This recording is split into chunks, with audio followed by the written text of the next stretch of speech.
എന്റെ കൂടെ വിജിൻ വായന്തോട് തിരുവനന്തപുരത്തും ചേരുന്നു. വിജിൻ, ഈ പരാതി രാജീവ് ചന്ദ്രശേഖരൻ ചോദിച്ചു വാങ്ങി നടപടിയിലേക്ക് പോകാൻ പോവുകയാണ് എന്നാണോ വി മുരളീധരനും കെ സുരേന്ദ്രനും ഒക്കെ വിശ്വസിക്കുന്നത്?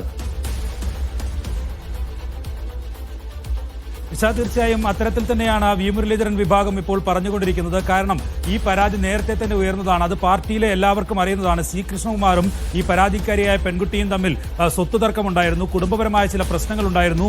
അതൊക്കെ നേരത്തെ തന്നെ പാലക്കാടെയും ഒപ്പം തന്നെ BJP-യിലെ ആളുകൾക്കും ഒക്കെ അറിയാവുന്നതാണ്.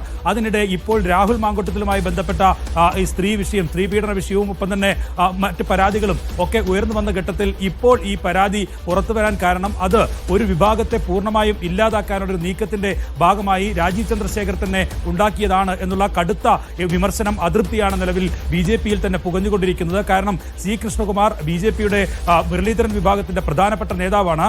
കഴിഞ്ഞ തവണ കോർ കമ്മിറ്റിയിൽ ഉണ്ടായിരുന്നത് ജനറൽ സെക്രട്ടറി പദത്തിലായിരുന്നു. പക്ഷേ സി കൃഷ്ണകുമാറിനെ ഇത്തവണ വൈസ് പ്രസിഡന്റാക്കി താഴത്തേക്ക് ഇറക്കുകയാണ് BJP ചെയ്തത്, രാജീവ് ചന്ദ്രശേഖർ നേതൃത്വം ചെയ്തത്. അതുകൊണ്ട് തന്നെ സി കൃഷ്ണകുമാറിനെതിരായ പരാതി ഇത്തരത്തിൽ ഒരു BJP വിഭാഗീയതയിലെ ഒരു പക്ഷത്തെ, എതിർപക്ഷത്തെ പൂർണ്ണമായും ഒഴിവാക്കാനുള്ള നീക്കത്തിന്റെ ഭാഗമെന്നാണ് ഇപ്പോൾ BJP-യുടെ മുരളീധരൻ വിഭാഗം നേതാക്കൾ പറയുന്നത്. മറ്റൊരു കാര്യം കൂടി ഇവർ പറയുന്നത്, രാഹുൽ മാങ്കൂട്ടത്തിലുമായി ബന്ധപ്പെട്ട വലിയ വിവാദമുണ്ടായപ്പോൾ BJP സംസ്ഥാന അധ്യക്ഷൻ ഒരക്ഷരം പോലും മിണ്ടിയിട്ടില്ല. രാജീവ് ചന്ദ്രശേഖരന് ഒപ്പമുള്ള ഒരാളുകൾ പോലും ഇക്കാര്യത്തിൽ ശക്തമായ പ്രതിഷേധം ഉയർത്താൻ വാർത്താ സമ്മേളനം നടത്തി BJP-യുടെ നിലപാട് പറയാൻ പോലും തയ്യാറായിട്ടില്ല എന്നുള്ള വിമർശനവും ഇതിന്റെ ഭാഗമായി ഉയർത്തുന്നുണ്ട്. ഈ മുരളീധരൻ പക്ഷമാണ് ഇക്കാര്യത്തിൽ നിലപാടെടുത്തത്. ഒപ്പം തന്നെ പത്മജ വേണുഗോപാൽ ഉൾപ്പെടെയുള്ളവരാണ് ഇക്കാര്യത്തിൽ നിലപാട് സ്വീകരിച്ചത്.